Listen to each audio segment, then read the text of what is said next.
Spoilers ahead. Watch out, and take care.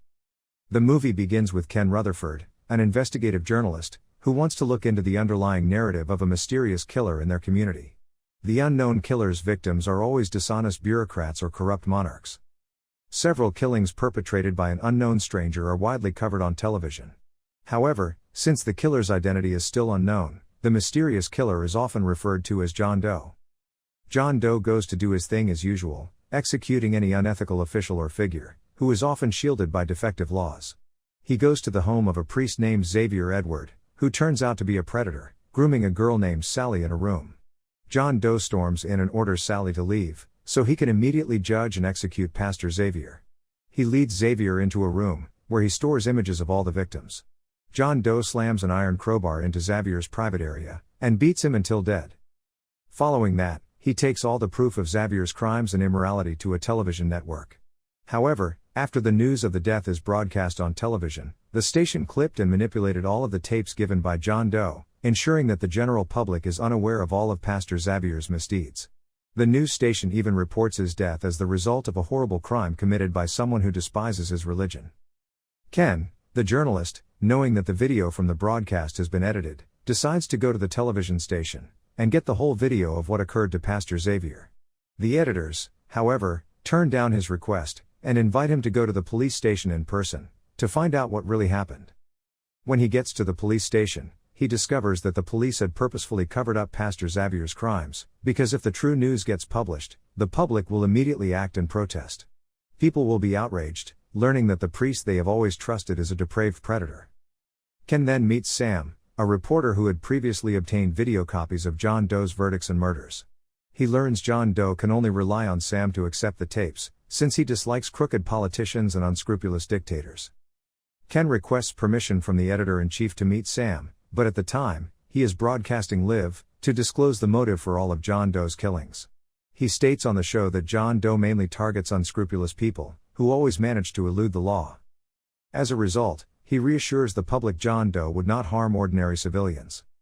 Following the news, John Doe continues with his objective to track down the targets, and execute them without compassion. Depending on the sins they have committed thus far, each assassination target will face a different punishment. A corrupt official who frequently misled and exploited the public would be taped up, and stabbed in the mouth with a tube. A predator on a regular basis will be punished by stabbing in the buttocks. An abuser will be punished by having their private area cut off. Since they are all highly influential criminals, who can easily avoid prosecution, they are all John Doe's victims. At night, he arrives at the home of a man who works as a youth counselor, and who had assaulted 2 girls, to the point where they needed to be rehabilitated in a mental institution.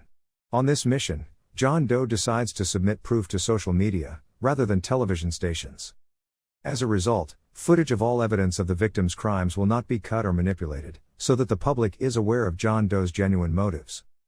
Many people praise his efforts after the tragedy, and a young man, Murray Willis, confesses he and his members have formed a John Doe support club. However, Murray opposes his vigilante acts, and only supports him because of his heroism in upholding justice for victims who have been duped by defective laws. A few days later, a woman named Kate Johnson goes to a social service agency to seek assistance, since she had been a victim of domestic violence by her husband.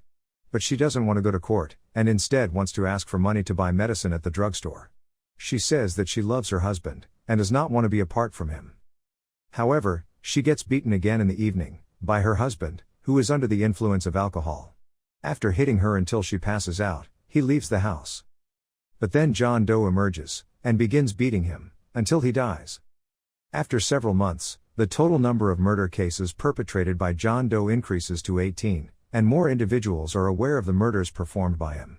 Many people backed him, but some condemned his vigilante actions, despite the fact that he was acting in the name of justice. A video of 2 young boys punching another boy at a club goes viral on social media, a few days later. Before the young man died, the victim of the abuse was in a coma for several days. The court, however, acquitted the 2 young men who committed the abuse, since the judge concluded that their acts were only self-defense. They turn out to be the sons of the nightclub owner where the beating occurred, and their father had bribed the judges to clear his sons of charges. It is apparent that the parents of the beaten victims feel enraged and betrayed by the system, because they had to see their child's killer go free, without retribution. A few days later, John Doe pursues one of the youngsters who was the abuser, and kills him with a cyanide patch around his neck, suffering spasms and breathing difficulties. John Doe's actions this time are extremely risky, but Ken and the police are still unable to identify him, because CCTV cameras could not capture his face. The police chief assumes John Doe is a former elite soldier, who is well versed in public security. The number of murders perpetrated by him climbs with time, as does the number of people in John Doe's support network.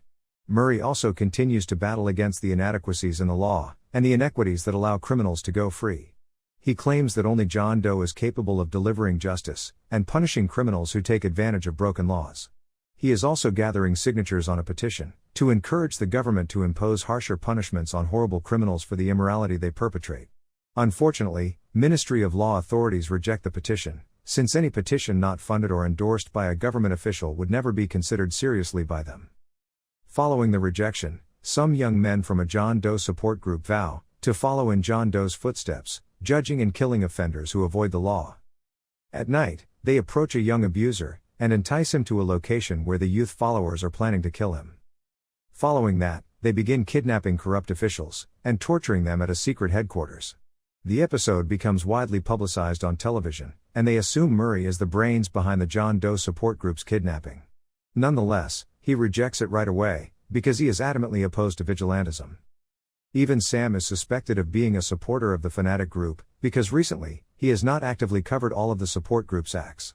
Sam acknowledges he avoided covering the news of the support group on purpose, because he backed John Doe. He is tired of those who continue to obey crooked authorities and refuse to strive for justice for crime victims. Shortly, John Doe abruptly hijacks the television broadcast, and shows the execution of an elderly predator. This time, the target differs from the last one. The person apprehended is a poor man, with no legal standing. John Doe questions Adam, while beating him in the face from time to time. He says John Doe captured the wrong person, and that he is not a predator. When John Doe hears this, he takes a wooden box holding pigtails from kids who had been assaulted and murdered by Adam. Despite all of the evidence presented to Adam, he continues to deny all of the charges, and asserts he is innocent. John Doe patiently nods, and pretends to believe his explanations. Adam, who is still chained, tries to call for help, shouting loudly for others to hear and save him, but John Doe tells him no one can save him in this spot. After losing his cool, John Doe decides to remove his mask, so Adam can see his face and realize who he is. When Adam sees the man in front of him, he becomes silent, and is terrified, because he knows who John Doe is. It is discovered John Doe is the father of a daughter who had been the victim of his assault. Since Adam's horrific crime, John Doe's family had begun to fall apart, and his previously happy and harmonious family had been harmed. He states he planned to exact revenge on Adam by paralyzing him for life. However, in this country, people with disabilities are supported by the government, making Adam's life easier. As a result, he alters his intentions, and aims to kill Adam, like he is all criminals before him. But, tired of executing and condemning him, John Doe decides to give him one final chance to confess his crimes. When John Doe points a gun at his head, Adam, who's gone insane, states that he does not regret his deeds, and he really enjoyed all of his atrocities. Hearing this, John Doe becomes enraged, and shoots him dead. Following that, John Doe purposefully displays the address, before ending the broadcast, allowing the authorities to locate and arrest him. After police apprehend and interrogate him, they discover that he is a former elite soldier, who had worked in government security services. Before the trial, Ken meets him, to do an interview about all of his acts. Ken had always wondered how he knew which targets should be punished or executed. John Doe admits that he knew everything, since he worked in a social institution, and was always receiving information on victim complaints. Ken instantly concludes John Doe is just a killer, but he defended the victims to excuse his homicidal deeds. When he hears this, he becomes enraged, and he quickly looks at the camera, imploring the general population to begin having the courage to seek justice, so that corrupt authorities won't govern them.